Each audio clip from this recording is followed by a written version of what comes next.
Welcome to The Art of Relationships. This podcast is produced by the Biola University Centre for Marriage and Relationships.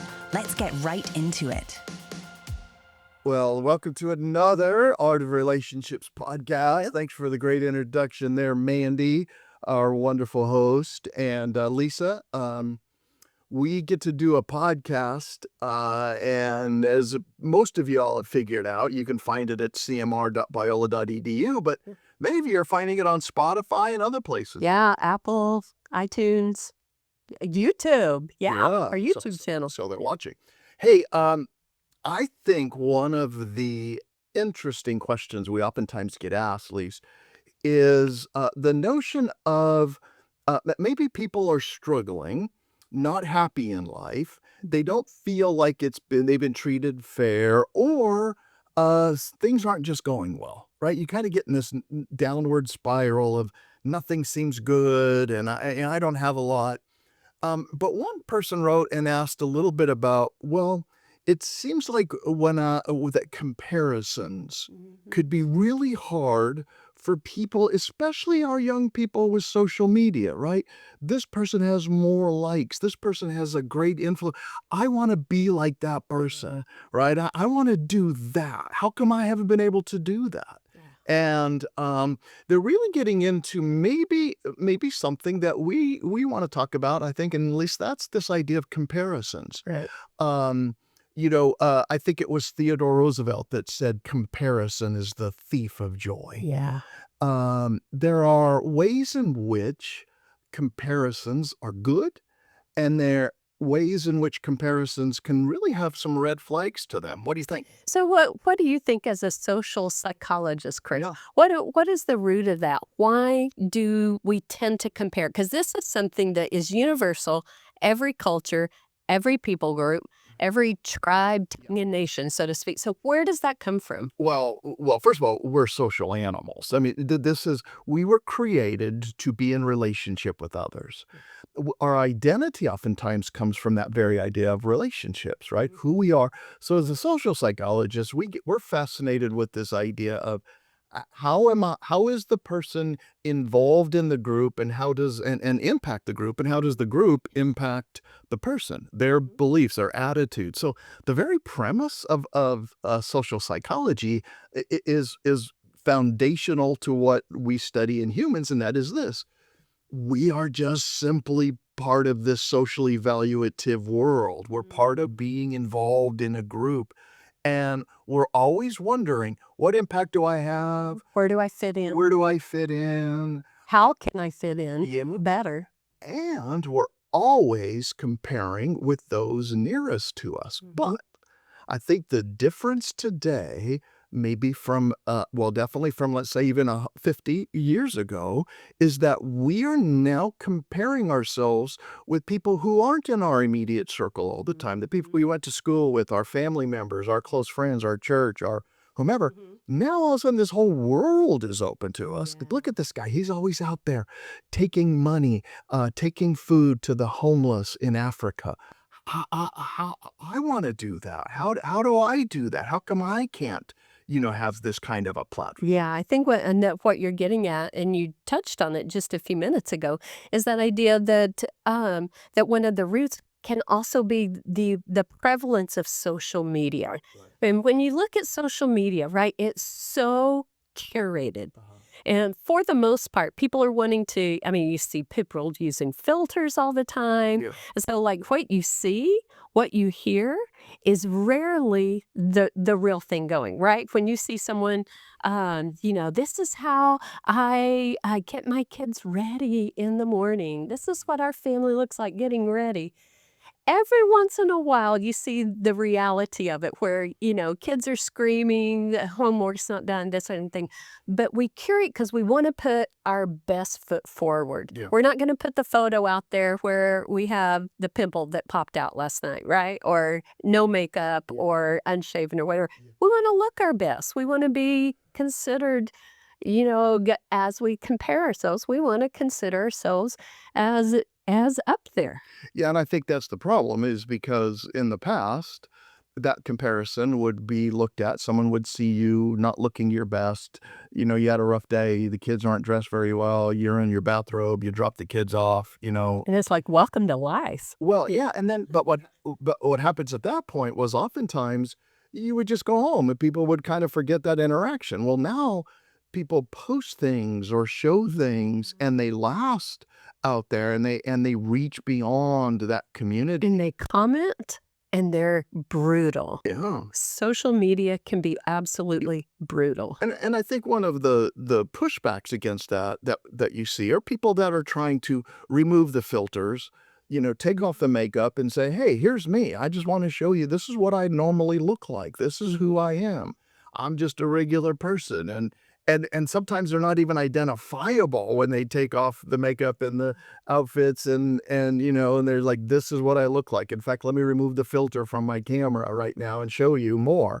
And I think that part of the pushback is authenticity, Yeah. right? Like, hey, it's we all are in this same game, and yet comparisons happen oftentimes with things that you just said aren't real, Yeah. aren't reality, and so it could lead to this amazing problem with I don't match up. I'm gonna have to look like this, and I'll never look like that without a filter, without everything being perfect. Without surgery. Yeah. In fact, it may never be. Yeah, and so I think at least one of the things we have to do is recognize it's endemic to just being a human, right? We're part of these cultures, we're part of this community.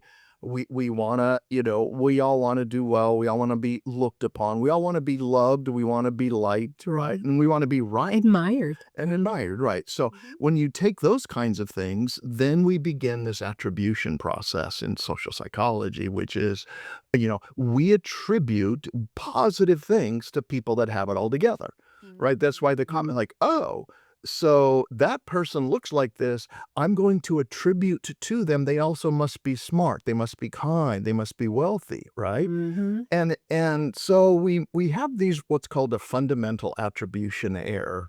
And it's this error that basically says that we tend to attribute to things or to explain some cause. Like, why did this person, for example, why did they mess up? Let's say let's take a sports example, right? There's all these people who will fail. Somebody who will act out, let's say in a sporting event, and yes, I saw one where in the WNBA, man, this Caitlin Clark gets massively felled. All right. Well, to attribute then what happened, a lot of people have said, well, it's because she was mouthing off. It's because she is, not playing by the rules, whatever. Others will attribute the negative behavior to something else, to race, to this is endemic to our league. People get away with things and we're just trying to make it right. Okay.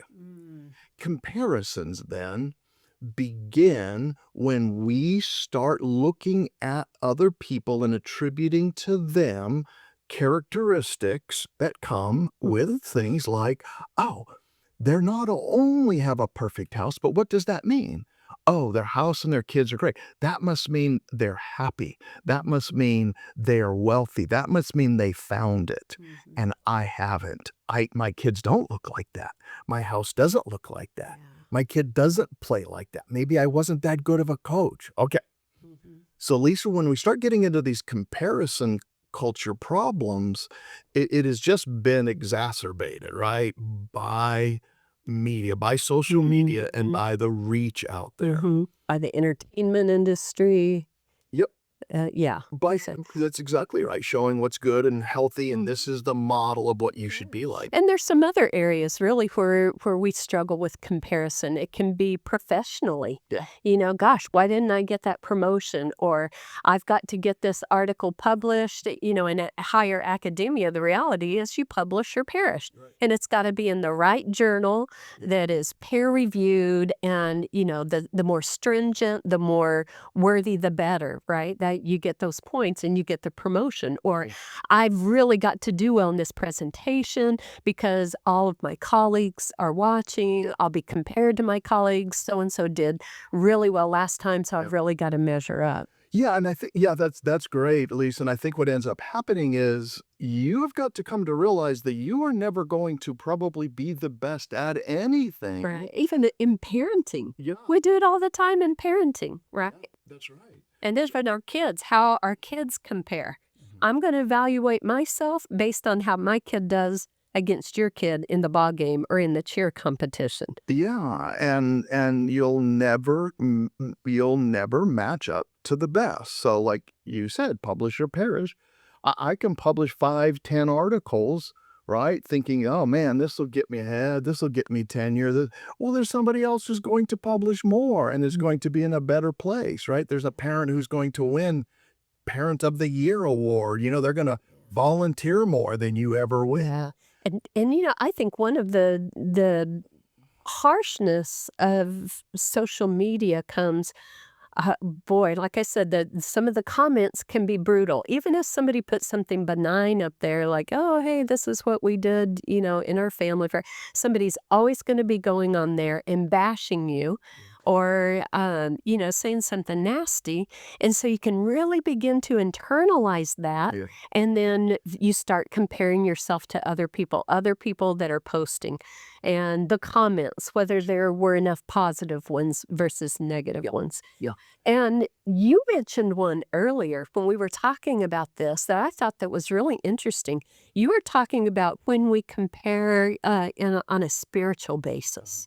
And you talked about when, even as a younger Christian, and I don't know that it's, relegated to being just a younger Christian, but in terms of how you did your quiet time, and you felt some pressure because you're not necessarily a morning person, but you felt a lot of pressure because you talk about that. I don't want to tell your story. You talk about it. No, yeah, no. There was just all the people that I wanted to be like, because I wasn't really raised in a home in which we did Bible studies or read the Bible at all. I never went to church, never did any of that.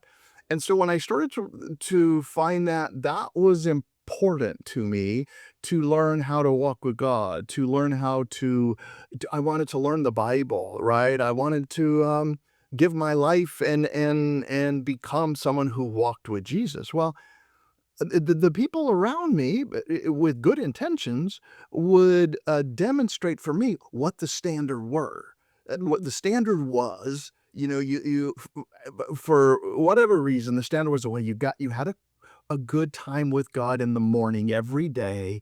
And, it was really good if you could spend 15 minutes, but if you could spend an hour praying before you went to school and to work. Wow, you're super Christian. Super Christian, or you memorized scripture, or you did all your Bible studies, and well, I think the unintended message that I was oftentimes receiving at that point was that I wasn't walking as close to God as some of these others because I didn't like to get up in the morning and do that kind of thing. That is, I just was tired. I'm a night owl.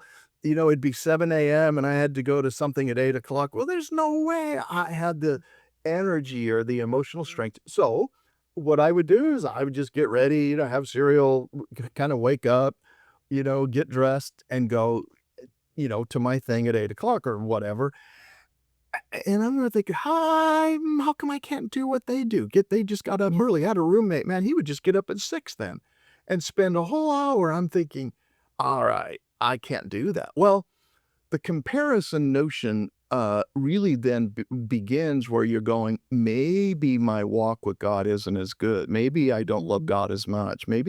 Maybe this spiritual thing for me is I won't really be as good as some of them are. Yeah, I think I was smart enough and wise enough and studying enough social psychology at the time to go, yeah, okay, that there's something off here.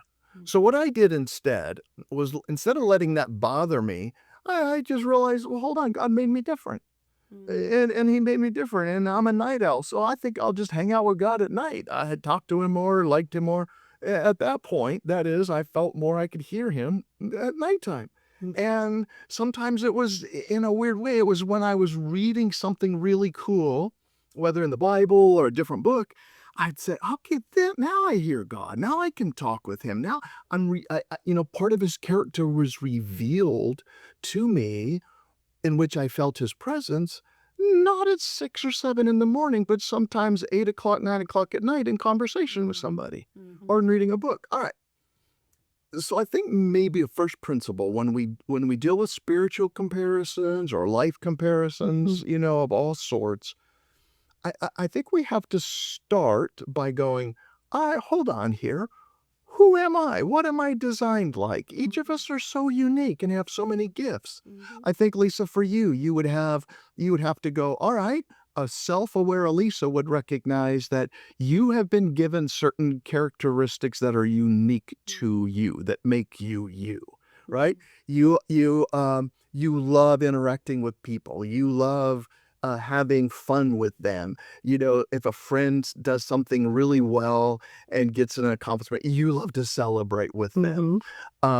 You're fun to talk with because you get excited about the other person. Well, all right, let's take those gifts and use them. If you start comparing your cleanliness style and how clean your office is, or how clean your room or your house is, Yikes. well, you're not going to do very well, right? But Hey, what do you say? yeah, well, I'm just saying, because there's always going to be somebody that's better. That's true. But Lisa, what it means, I think what I figured out is, all right, to stop the comparison struggle, it's figure out who you are. What has God gifted you?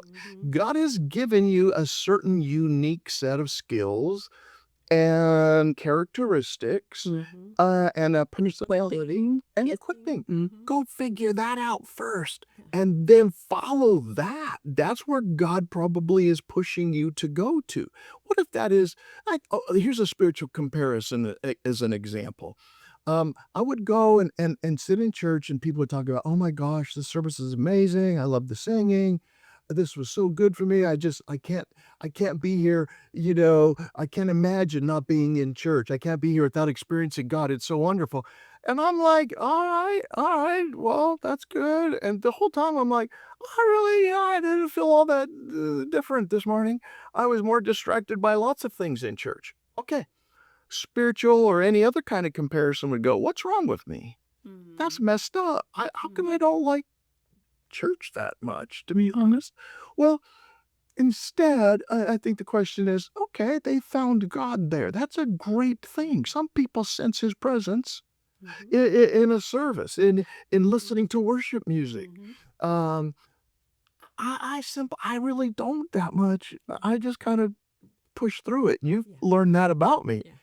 Instead, I need to find out, instead of going, well, I'm not that good of a Christian, I don't love God as much as they do. Like, where do I sense and feel his presence? Yeah. Then I want to go there, right? For me, that's oftentimes contemplatively thinking, reading, spending time quietly. And I go, oh my gosh, God is here.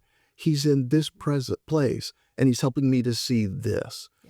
We've had friends who said church doesn't do it for them, but going out and serving other people and working with the homeless during that time, they sense more of God's presence. Or being in nature. Or just being out in nature. So we've talked about these spiritual temperaments before. So maybe the first key to avoiding the comparison trap is by recognizing you. How has God made you? How has he gifted you? What are you good at? Maybe you're not the tallest person in the world and you feel like, I don't compare because I'm so short compared to everybody else. Like, all right, but what has God given you that you are good at, that you do? Stop comparing yourself with that. Learn not, like this guy named Spud Webb, man. The guy was 5'8", 5'9". He was one of the best basketball players in the NBA. Could you imagine being 5'8" or 5'6" or even shorter than that? And still dominating in the NBA? It's because he stopped trying to play a tall game and he just said, all right, I got an advantage. I'm going to play this little game and I'm just going to run around these people. And when I get a free layup, I'll take it. But he was awesome. And so he took advantage. He would have been paralyzed if he was always saying, I wished I was taller. I can't play. The average height in the NBA is 6'4". I'm a foot shorter than Yeah. that. Instead, you find out, well, hold on, how can I use this to my advantage? What else has God given me? So, I love that. So it's the idea of you kind of stay in your lane. You don't try and go in somebody else's lane and do what they're doing, yeah, but you take what God has equipped you with, how He has wired you, Yep. and you do that to the best of your ability and in a way that's submitted to God, and let Yep. God work through that in particular. There were a couple of verses that brings to mind, like 1 Corinthians 12, where it's talking about the body has many parts and each one has a unique role, Yep. right? So you don't say to the eye, gosh, I wish we were all eyes, because that's not going to give you a complete helpful body, right? Somebody needs to be the hands, somebody needs to be the feet. yeah, The hands can't be the kidney. You may love what the kidney does, Yeah. but if you're a hand and you're trying to do what the kidney does because you hold that up and in high esteem, then you're going to miss all the beautiful things that you can do as a hand in serving, in building, and Right. creating, Oh. right? It's a great verse. I love that. So, what if in that example you were the tear, and you're like, oh my gosh, I'm the tear in the body. The tears only happen when somebody is sad or depressed or messed up, right? I'm the tear. Well, fascinatingly enough, the tear has an amazing function because it's always full when people cry. It's full of these particular hormones that are flushing out of the body, a stress, cortisol, like a stress hormone. And without tears, most of us would end up having, a buildup of this cortisol that just really would allow for too much stress, right? And then you can also think, well, God, it's interesting, but what part of the body does God actually collect and store in a bottle? It's tears, says the psalmist. All right, so even if you're the smallest thing, it's like, oh, but I'm nothing. I'm not an eye. I'm not even a finger. I'm not a hand. I'm not the foot. I'm not the brain. I'm a tear. Like, yes. And the vital role you play is so essential to the well-being of the body. You just need to figure out what part of the body you are in the church or in life. Yeah. So I think that's right, Lisa. I think that's a great verse that just pulls into question even the smallest part of the body has this unique capacity to make it whole and complete. So let me ask you this. From your perspective then, is there ever a time that comparison can be good? That it can actually be positive or done well? Yeah. Is it always negative? Yeah, no, we have some great things, don't we, like that, right? You see a child growing up and comparing and wanting to be like their parent or wanting to be, they want to model that, especially the young ones. Well, there are times in which comparisons are both shown, outwardly, like they walk like and talk like, you see these little babies who are always imitating their grandma or grandpa. And that part of this, yeah. Mhm. But here is what's interesting about that.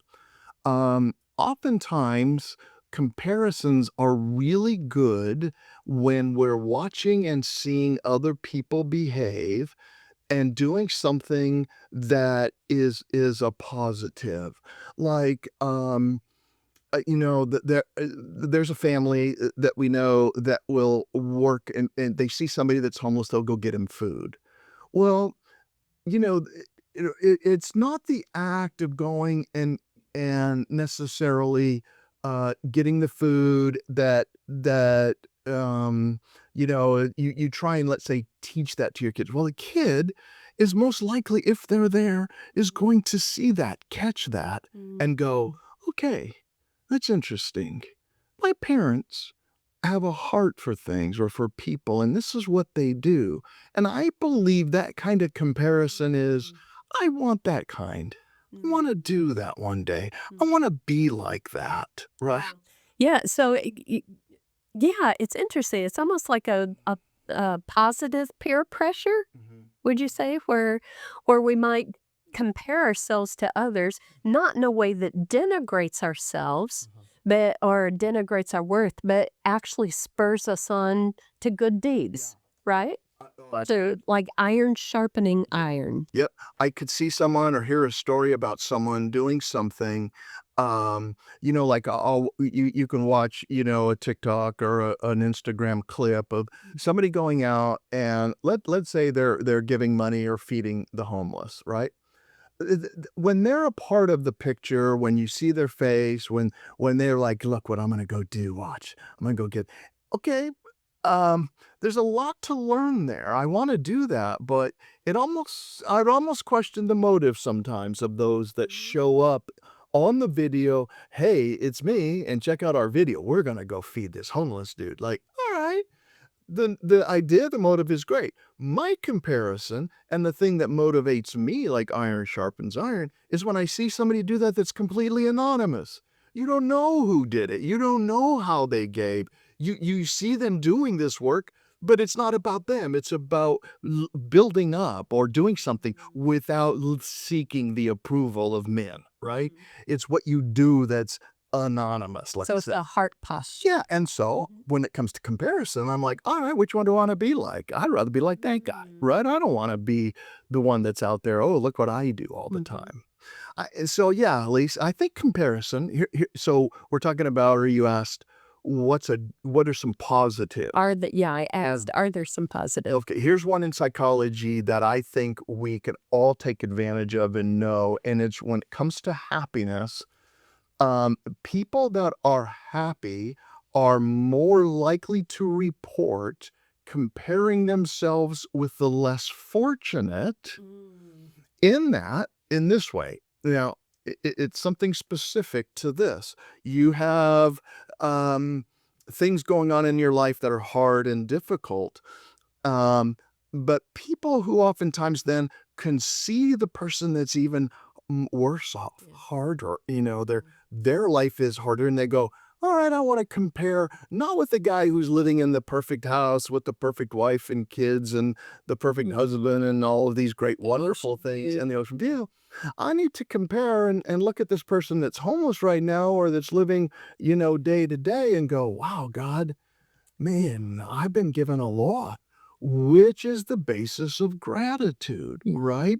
It's seeing the person that's worse off and recognizing, man, I have a lot to live for, because there's always someone worse off you can compare to. Always. Yeah. Yeah. I remember, Lisa, getting radiation treatment, and it was a brutal year, and I had to go in, 28 straight days to get radiated.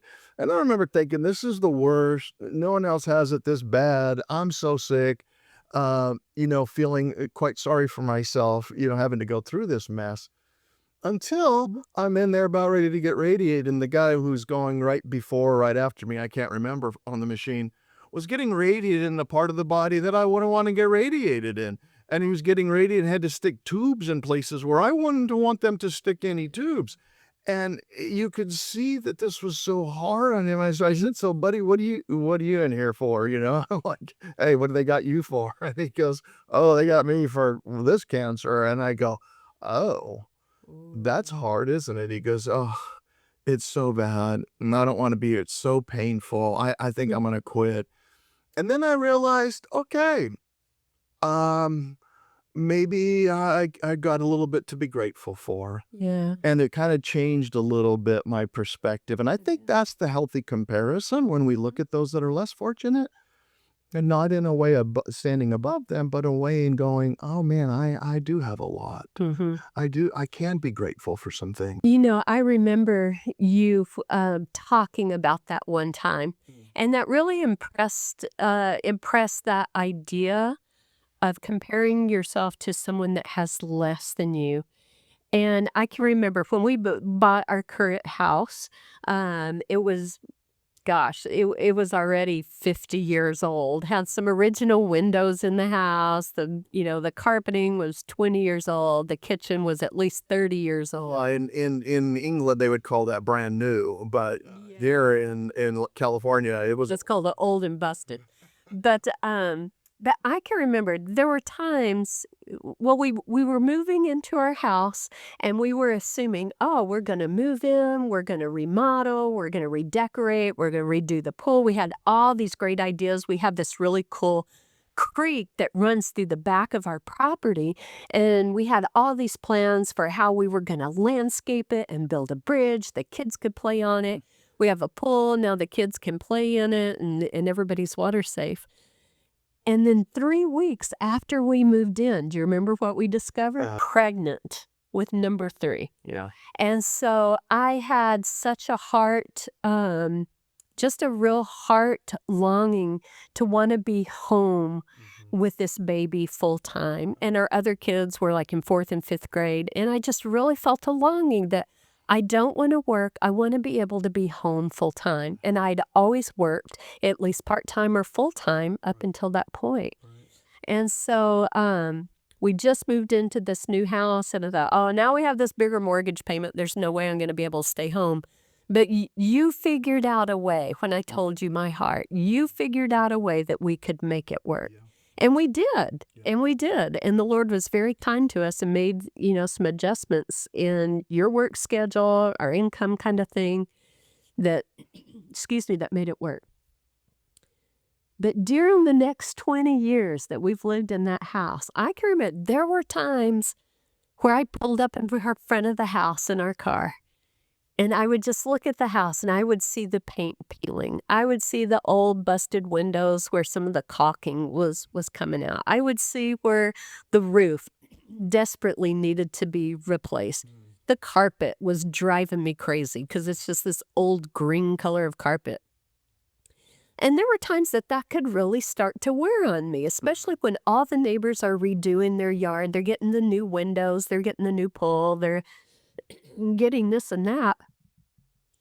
And there was a point where I pulled up in front of the house and that feeling started to come across again of, oh, our house looks terrible. It's old and busted and woe is me.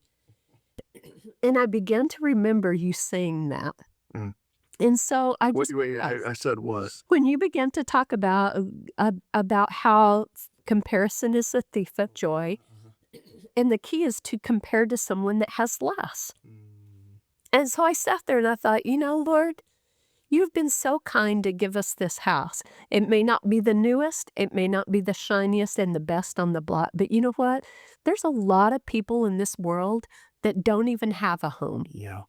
Or they have a home and it's in a much rougher area. It's in a lot worse shape. Yeah. And they would be very happy and delighted to have this house that we have. Yeah.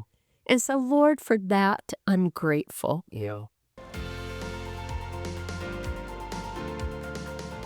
Well, when it comes to money and marriage, we all want clarity and confidence, right? And especially unity with spouses, right?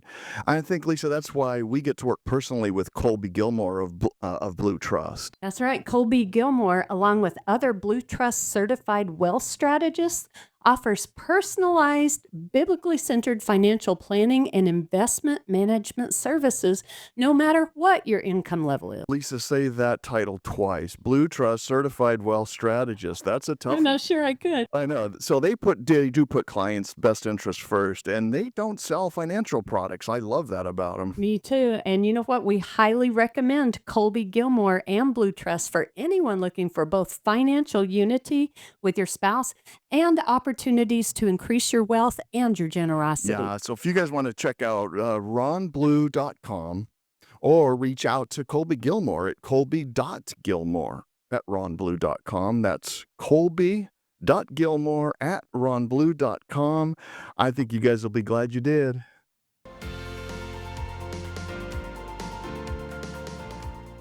And so there's a really interesting study that, as we wrap up, that I want you to tell about the cucumber study. Sure, yeah. Will you tell our listeners and viewers about that? Yeah, it's great, Lisa. I think the house example is really an important one to grab hold of what you did there. is because it's not like you're going to go and say compare, oh, look at that guy, he's homeless, and that makes me feel better. What we're talking about is it resulting in gratitude, not pride, gratitude of, I have a whole lot more than a whole lot of other people have. I live in a great city, a great state, a great country. What I have And is enough. and there are millions, if not a billion people that would trade with me today, right now. Okay. Yeah, and it's a great example that you also kind of brought up, which is a guy did some studies looking at he studied capuchin monkeys and in these capuchin monkeys, what he would do is he found out as he worked with them, they're very social, they like to share, but they're also because they're social animals, they do comparisons, right? They look and they like to treat each other kind of accordingly, in a good way. Well, anyway, he found out that they really liked cucumbers, and so they knew that, and they used those as treats, right? They did something good, they accomplished the task, they get a cucumber. And so he put two monkeys side by side in this little demonstration, and a monkey would do something, he'd give it a cucumber, and of course the monkey was like, great, I love these things, I like these things, and he'd eat it. And he'd give the other one the same thing, he'd give him, a cucumber. Well, he then introduced something that one of the monkeys got that the other one didn't, which is what they loved even more than cucumbers, was a grape, right? Just a grape. And so as a reward, that was like the greatest. So anyway, this monkey one does the task, he gets a cucumber. Monkey two does this task, same task, and they're watching each other. Now he gets a grape. Well, what before had been accepted as this is appropriate and good. This cucumber is awesome. Cucumber's perfect for me. All of a sudden, seeing somebody else get the grape led monkey number one to go, all right, that's what's coming down. I'll do the task, wait. And the researcher, gives him a cucumber. Well, this monkey looks at this cucumber, looks at the researcher, looks at the other monkey who's enjoying his grape after doing the same task, and goes, I don't like this cucumber anymore. In fact, he takes that cucumber, just kind of whips it and throws it right at the experimenter. And so monkey number two does his task, gets the grape, comes back to monkey number one. Now monkey number one is going, wait. What the heck? He's getting great. He's like getting mad and shaking the coin. He is like frustrated. He does the task, reaches his hand out, and he gets a cucumber. And now he is angry. Okay.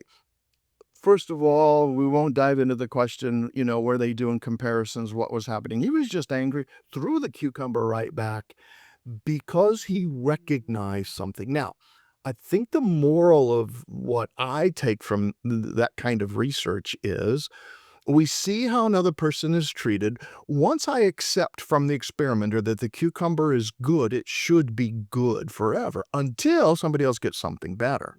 Now I'm not being treated fair.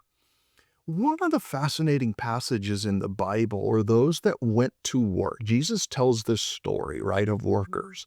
And they went out at 8 a.m. and he said, you go do this, and I'm going to give you let's say a shilling. I don't know what it was, a gold coin. And you do that work, 8 hours, I'm going to pay you at the end. And they all agreed, like that cucumber, that's a good thing. That's a good thing, man. And then he hired workers at 11 that morning, and then some at 2, and then even some at 4 who had to only work for an hour.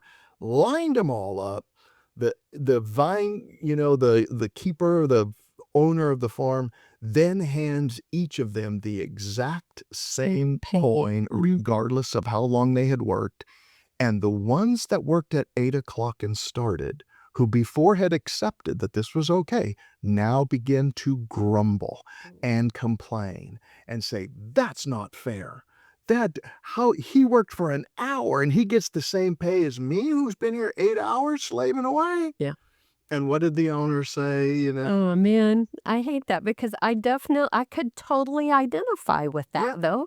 I mean, really, in real life, that would stink.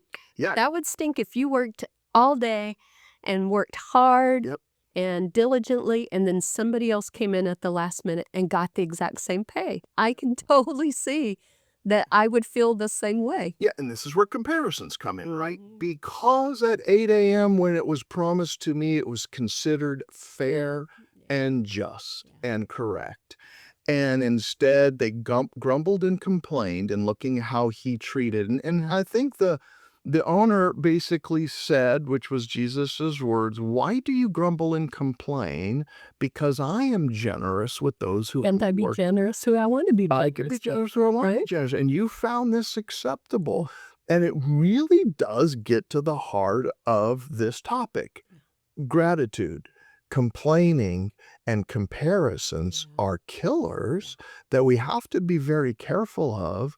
And I think this has been known. It's demonstrated now, not only in the moral and the story of Jesus and the workers, but it's in, the work that these researchers are doing with capuchin monkeys. And we see it every day Yeah. in social media, in our comparisons, whether they're for financial or personal or beauty or height or spiritual Right. things. It's the thief of our joy. Yeah. So as we think about it, so let's talk just briefly and kind of summarize what we would say are the antidotes Sure. to comparison and to those feelings like I don't measure up or what I'm receiving doesn't measure up. I think the first one you said is take off the filters. Recognize that what you're seeing out there, if it's social media stuff, remove and recognize that that's probably not the reality of most of these people living these lives. That they're showing just a small, portion, and that is probably edited. And be careful who you're watching all of the time, and then pull aside, pull back the curtain. Right? In Wizard of the Oz, they pulled back the curtain and it was no longer the scary wizard. It was just a guy, right, behind a microphone. So first thing, that's one, right? We talked And the about. second one you talked about is practicing the art of gratitude, the discipline of gratitude sometimes. Yep, I think practicing the art of gratitude may be the most important one. Mhm. It does balance and allows you to focus on what you've been given. Oftentimes is so amazing and so Powerful. abundant, especially when we compare with the less fortunate. I think the a third one that we talked about early on, right, was this idea that when comparisons, are likely to happen, that I need to think through. All right, what am I like? Where are my strengths? What are my good? It's part of gratitude. What have I gotten? What have I received? And then who am I, Lord? And how can you use the way you made me as the most effective person? And so it's finding out a little bit of like, oh, okay, I'm kind of good at that. I'm going to move forward in that way and not worry that I don't have this or that or this thing. I have this. Yeah. And I could use this. And so it's kind of finding out a little bit more about yourself. Yeah, delighting in the way God has wired you and created you, right? That's right. And then I think another really powerful strategy is intentionally praising and celebrating other people. Oh, yeah. And so especially the person that, maybe they got the promotion that you were going for Yeah. and it's really hard for you. Yeah. But one of the strategies is to genuinely celebrate that person. Yeah. And maybe we have to start with being really honest with God Yeah. and saying, you know what, Lord, I don't feel like celebrating. I feel like I should have gotten that. And so, Lord, I need you to sit with this, sit with me in this. And is there something that I'm a lie that I'm believing about myself that Yeah. I don't measure up, that Yeah. I'm not as good because I didn't get that? Yeah. Is there something the enemy is feeding into me that I'm believing that I need to stop and I need to rebuke and I need to say, nope, here's my identity in Christ. I'm not the loser that you're trying to make me feel like I am, That's good. but I'm actually a delighted, daughter of the King. I am beloved. I am forgiven. I am the apple of my Father's eye. He exalts over me. And so to pause in that and start dealing I think, with my own heart, Yeah. with the Lord, but then stepping out and taking the step to actually celebrate the other person. Write them a congratulation note, send an email and say, I'm really happy for you. You know, you worked hard, you did some really great things, or hey, you got that really awesome speaking engagement that I was really hoping that we would get. But you know what? You're so talented, you're so gifted. The Lord is using you in some incredible ways, and I will be praying for your success. No, good job, Lisa. That's hard, right? And to wrap it up, right?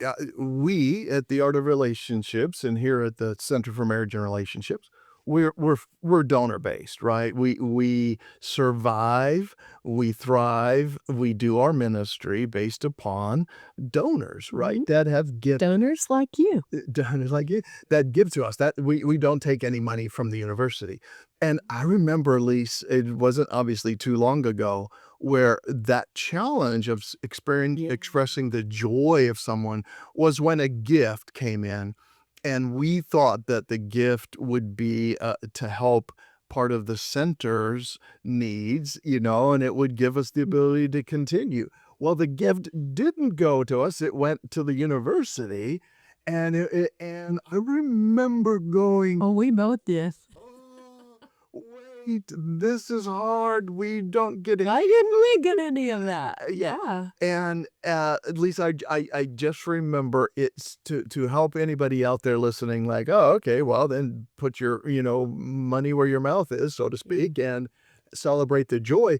It was hard. It was hard at that moment to go, wow, this hurts. This would have helped. And and to be able to do ultimately what we did do, which was to celebrate the joyous moment For the university. for to get a gift like that Yeah. for the university, and to actually feel that. It was hard to get those feelings there, but to be able to say, oh man, that's going to be awesome. Yeah, It is. to get those feelings though, we had to, like you said, put our money where our mouth was. We had to talk about, okay, we're getting the cucumber, we didn't get the grape. The grape would have been that awesome big donation, right? But we're getting the cucumber. We get an awesome facility to house our center here at the university. We have awesome people to come alongside us that help support us in our ministry. We have an awesome staff. We get to work together and do this together. I mean, how many people get to live their dream job? Yeah. And we get to do it together. There's so much positive about what we get to do. And so that really began to shift our feelings about it, our emotions about it. And to your credit, I remember you actually sent an email to the president of our university and said, we are delighted to know that the university got that huge donation. And it's a huge, because as the university goes, so goes our center. Yeah. And so we are just delighted and we are celebrating with you. Yeah. And you really meant it. And can I just stop and say, that meant a lot to me as your wife and as your partner in life to actually see you do that and read that email. It gave me pause to go, wow, Chris Grace. Okay, that was pretty awesome. Yeah. I'm not sure I could have written that email right now, but I can totally respect that you wrote that. And I admire that. And that challenges me. This is where the good comparison comes, that now you have challenged me in a positive way to own my own jealous heart and to be real with the Lord about that and be honest, and then to say, Lord, I need to do better. Yeah. I need to do better, and I need your help to do better. Yeah, well, thanks. They'll never know. Dr. Corey, I'm sorry. All the anonymous things that I said about you on TikTok and Instagram, hiding behind anonymous, calling you really lazy, no good, Did not. not a nice man. You did not. No, I did it. But thanks, Lise. To be able to recognize that God has us, He's created us each who we are. Our comparison is Jesus, and He accepts us. He created us and made us it's And he's doing a work in and us, he's changing us from glory unto glory, right? It's a process. We're not going to arrive. And, I would just encourage our listeners and viewers too that if you're not there right now, that's okay.